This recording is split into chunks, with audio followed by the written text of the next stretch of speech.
sparkly. I know. Look how sparkly. Good evening. Yeah, I like it too, very sparkly. I'm Christa Wessel, and I am the midday, oh, isn't that nice? Thank you. I'm the midday host at All Classical Portland on from 10 a.m. to 2 p.m. now. I just got taken off the early morning show, and I couldn't be happier about that. I can sleep in.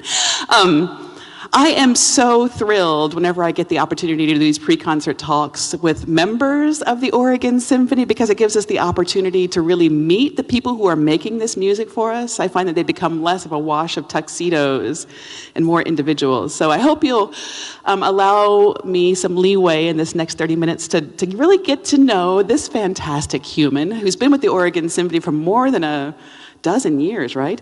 Her name is Jen Arnold, and she's a member of the viola section. Yes. Thank you.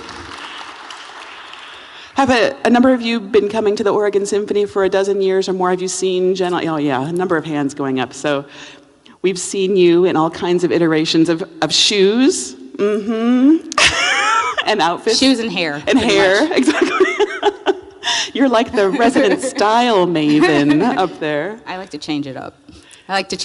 Definitely. I like to wear different color, accessorize, you know. Yeah, because you have to wear concert black all the time, and it's like, when you do that 3 times a week, you got to jazz it up a little bit. Now, you couldn't wear this on stage tonight. I wish.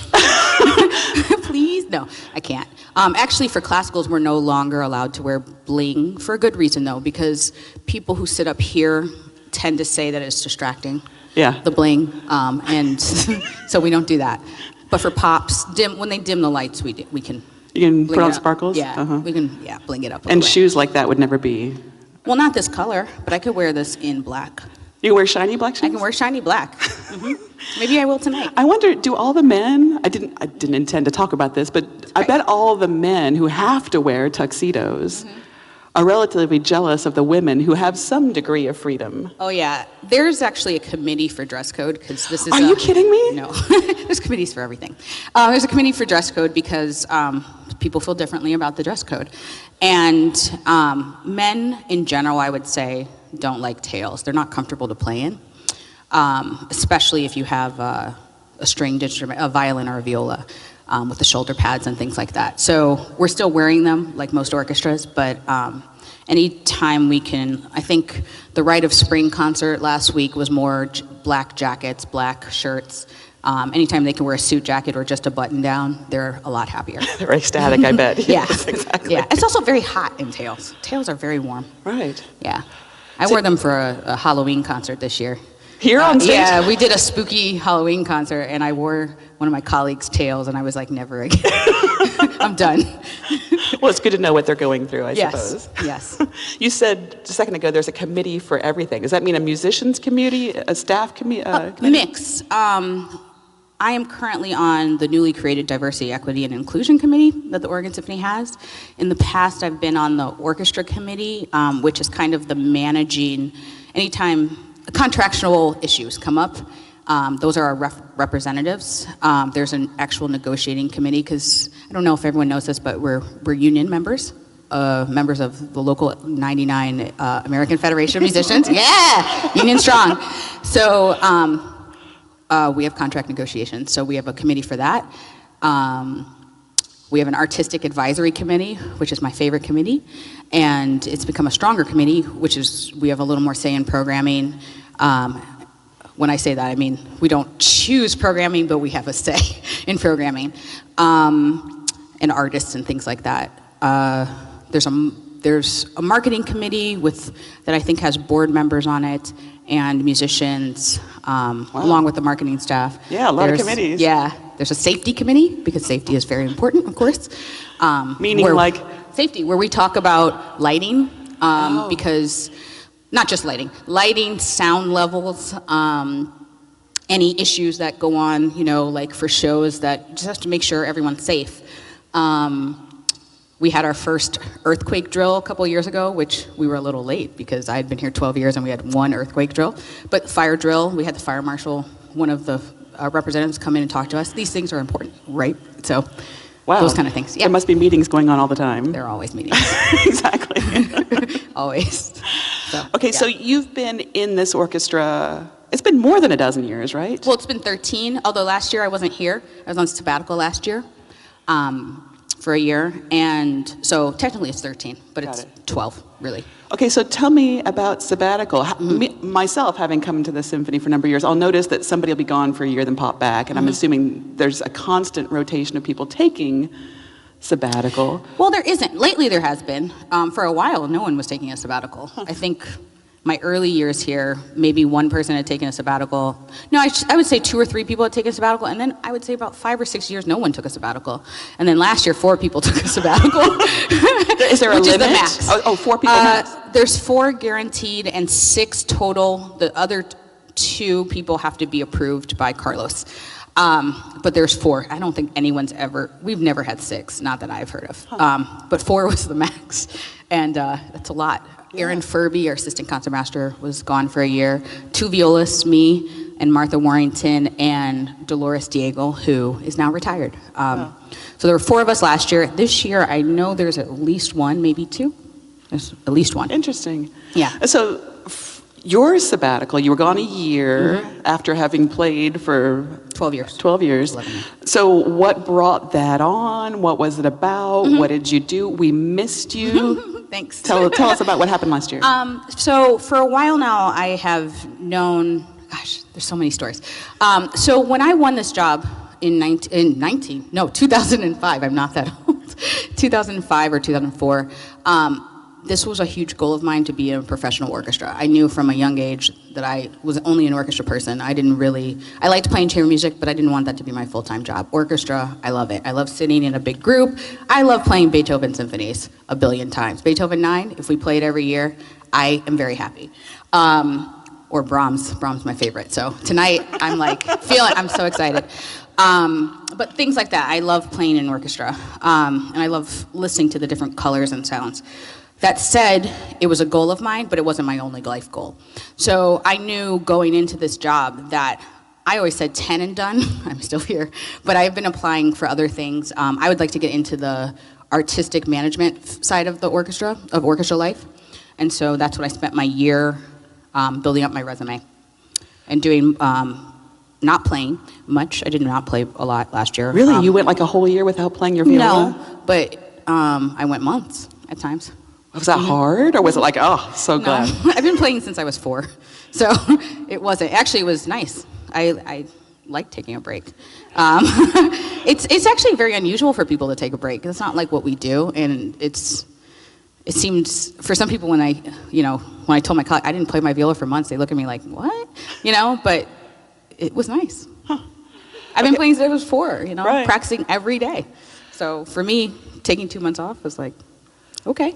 So as you're exploring this kind of arts admin desire of yours, what actually did you do with that year? Okay.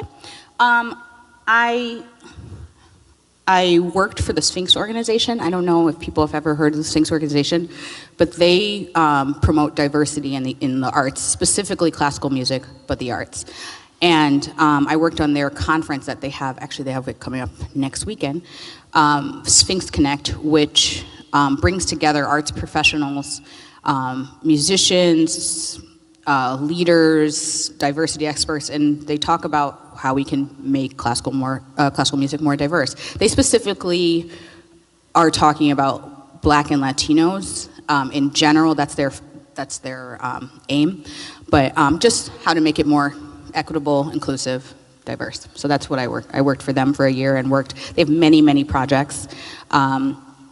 They have their arts conference, they have their summer camp, which I actually teach. I've been teaching out for 7 years, which I think it's my favorite program, and I also think it's one of their strongest programs.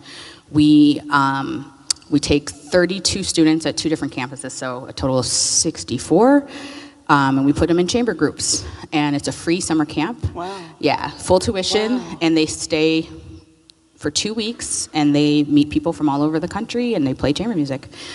So, and that is exclusive of Black and Latino as well, because often people of color don't see other classical musicians when they start, or in their cities and things like that. So it's a way to bring together people like them, talk about the things, see that, hey, you're not the only one out there making classical music, and it's for everyone.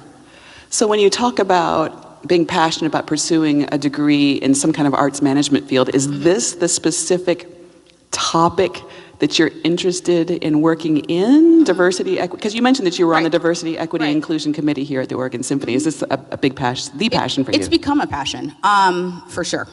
It's become a passion. So I don't intend to necessarily go down into the field of diversity, equity, and inclusion in classical music, but for me, it's something that always should be talked about anyways, and it should happen. So if I can talk about it all the time, I will.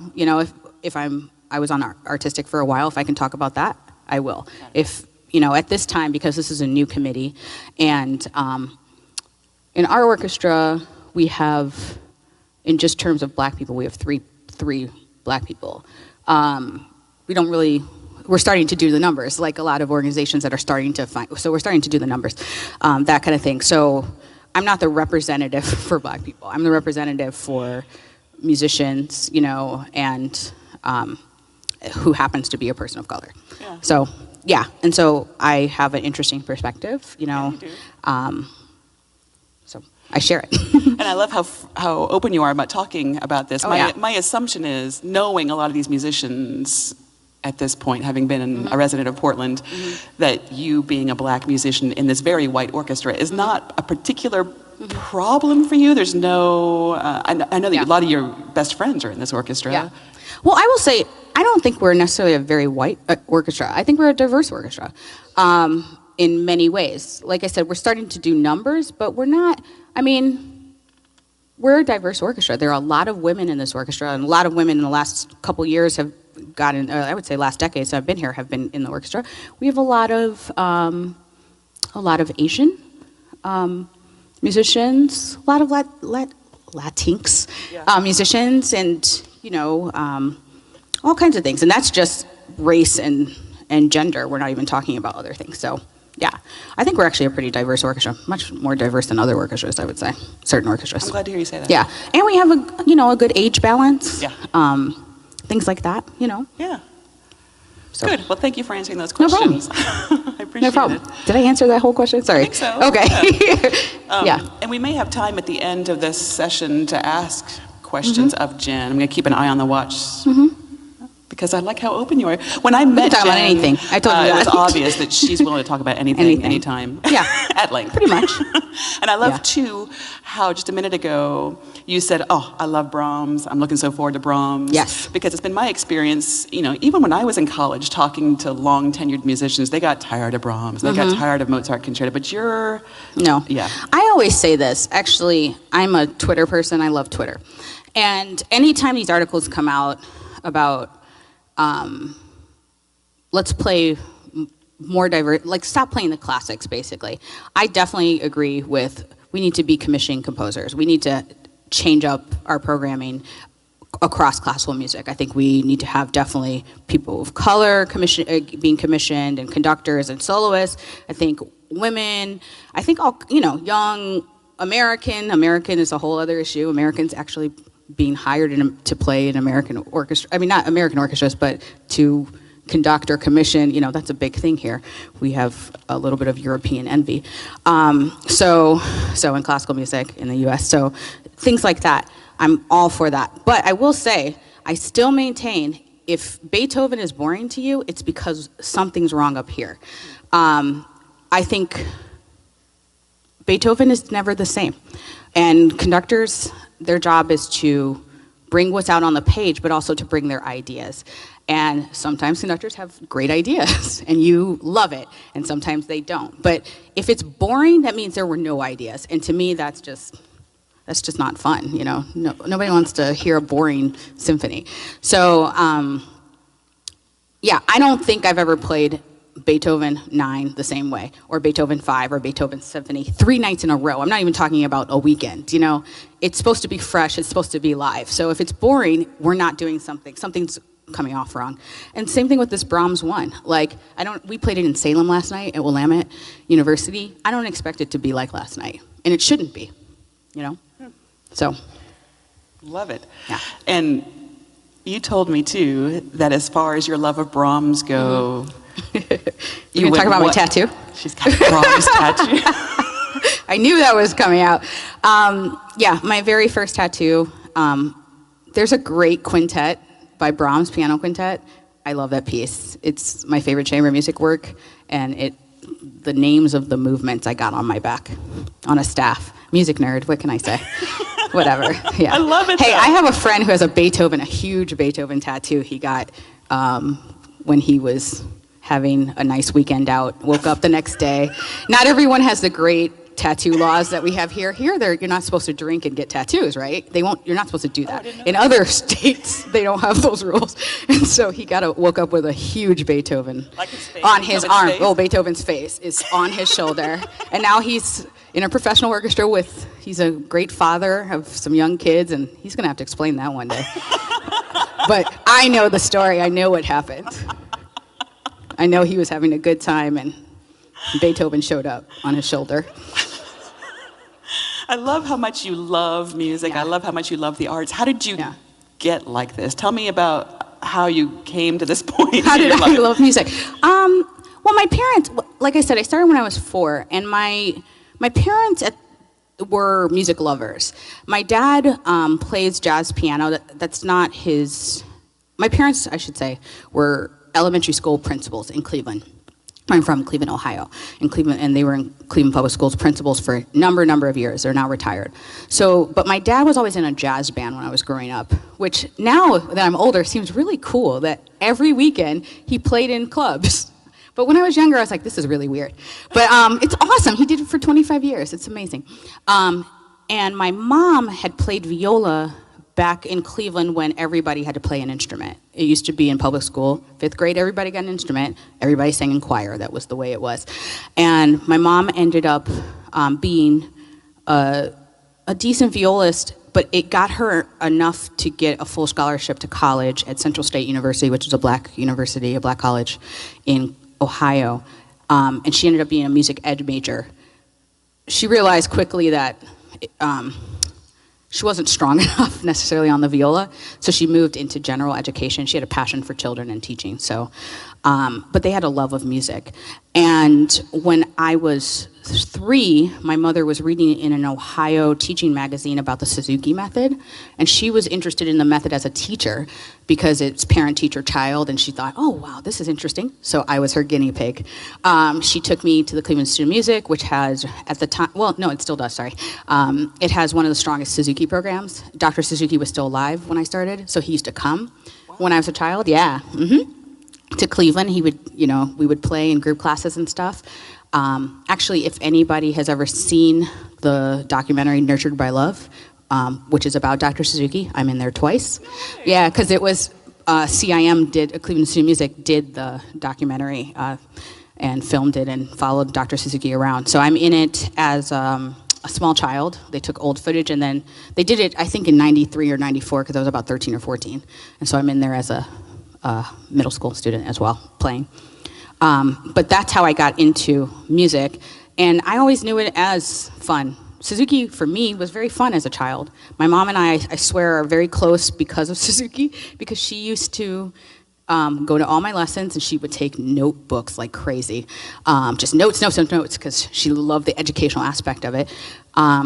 And she would sit in my lessons every week. She would learn, back then, actually you're supposed to do this, the parent is supposed to learn how to do the actions that the child has to do so that they can better practice with them. So she picked up the violin at that point, and she would practice with me on the violin. So she would learn the same songs I was learning. And at that point, she hadn't even played the violin in probably 20 years or something. So she would go to summer camps with me, take the adult violin classes while I took the child classes. I mean, it was just super fun. We used to do that. And then then I started getting pretty good at a young age and started getting noticed a little bit. And so then my dad was like, ooh, what can we do with her now? And then so my dad kind of took over from then, and I started practicing a lot at a young age, and he was my accompanist for a long time. until he couldn't keep it up anymore. I'm going to send him this link too. He's going to love video, it. yeah. Till he couldn't keep up on the piano. But I also used to play in the bars with him as a child, with his band. Really? Yeah, I played jazz at a young age with my dad. On the violin? On the violin, jazz violin. Wow. I didn't add viola till I was 12. There was a shortage of violas at Interlochen Arts Camp in Michigan, and so they put violins on rotation, and I started the viola there, and then I got hooked. So I played viola and violin till the time I was 18, and then I decided to choose viola. Best thing ever. Awesome. You also, I know, played another instrument throughout your middle school and high school career too. It was an instrument you played. French horn, or you still play, sorry. French horn. I was in marching band and symphonic band because Ohio is band country. I don't know if anyone knows that. Ohio is band country. If anyone's never seen the Ohio State Marching Band formations, they're amazing. And my band teacher had gone to Ohio State, so we used to march that kind of style, and it was very awesome. We're playing Jurassic Park in a couple of weeks here, and that was like my last marching band show, so I'm super excited to hear the horns in Jurassic Park. And watch the movie, of course. I love how much you love music. It just like spills out of you. I do like music. I like all kinds of music. What do you listen to when you're not doing this? What have I been listening to lately? Well, my boyfriend's been listening. He's really big into funk and disco, which I was a long time ago. And so I've been listening to a lot of Gap bands lately, which is amazing. And watching the videos, because, yeah. So a lot of Gap band lately. I'm really backlogged on the new albums. I'm not into streaming. It was hard as a union person to get into streaming. And now I just have to. I'm being forced. My Mac has no CD player anymore. Right, I don't have a CD player, so I have to get into streaming. Yeah. So I don't know, whatever's on the radio. Do you I'm really into hip hop. All classical Portland? I do. I do, but we were talking about this because I was saying that I don't stream. I don't do the things I don't do it online, and I need to, but I don't own a car. I'm a walking person. I live downtown. I like to walk everywhere and take public trans. So I only listen when I zip car. Got it. But I do listen. Okay. And then I comment on Twitter. Yeah, I noticed that about you. Yes. We have literally 5 minutes. Okay. Are you willing to take? I love questions. You know, when I got together with Jen earlier this week to kind of talk about what we were going to talk about, I think we talked about everything. We were there for like 2 or 3 hours or something. Just like blah, blah, blah. So there's a lot more that we can say. But if you have questions I see a bunch of hands coming up. Okay. Love it. So you're on the diversity committee. What in your upbringing made you be more inclined to focus on diversity? Did you feel that you had difficulties being accepted? I did not, actually. I did not feel like I had difficulties being accepted. I actually, in Cleveland, like I said, it has a very strong Suzuki program, and they have a very strong education, Cleveland Orchestra in general, and the Cleveland Institute of Music, very strong education programs. So I never had that story, like other kids do have. A lot of my students in the summer have that story where they are literally the only person of color they know that plays classical music. I did not have that story. But I know a lot of people who have, and so I've heard their stories. Also, I'm just very aware of a lot of diversity issues. My parents were very active in like Urban League, NAACP, Big Brothers and Big Sisters. My dad had a little brother for years, things like that. So they made me very aware. Little brother, sorry, is the younger term for the younger person, the mentee, I should say, for Big Brothers, Big Sisters. So they were always really passionate about it, and they passed it down to me. In terms of like committee work and things like that, I was always on some sort of leadership council growing up. I was vice president of my class in high school. In college, I was on student government. I'm very into those kind of things, have been in my whole life as a young age. At Interlochen, I was on the campus council from like when I was 10. You're an organizer. Yeah, I'm an organizer, exactly. I like to bring people together. I like to represent people and things like that. So I fully support your dipping your toes into arts administration. I think you'll do good work there. Yes, sir. No, I was wondering what happened to your quartet. Is that still fun? I haven't seen you in a while. How are you doing? My quartet is still together. My quartet Musée Remix. We actually just had a lunch meeting the other day to talk about what we're going to do for the rest of the season and next year. For sure, we are going to play Classical Up Close, if everybody knows that. I don't know. I should talk about it. Classical Up Close is our musician-run chamber music festival that has 2 weeks of free concerts in, oh, Sarah's going to kill me. What's the date? Late April, early May. I think it's April 20-something. Yeah, to May 4th or something. And we have concerts, nighttime concerts all around the community, and then we have little pop-up concerts in places like Powell's and things like that. So, and Joe, our wonderful film person, is on our board, and Sarah Kwok, our concertmaster, and other people. So we're going to play for that for sure. Yeah, but we're coming back next year. We already know we're going to do Bartok 1, 3, and 5. Quartets. Right. We already know that. The other half, I don't know. I'm going to take one more question, but would you be willing to stick around for a little bit afterwards so that if I don't... How about you? Hi. Hi. Do you have a most memorable experience in music so far? Ooh, one? That's hard. And is this it right now, right here? Right now, right here.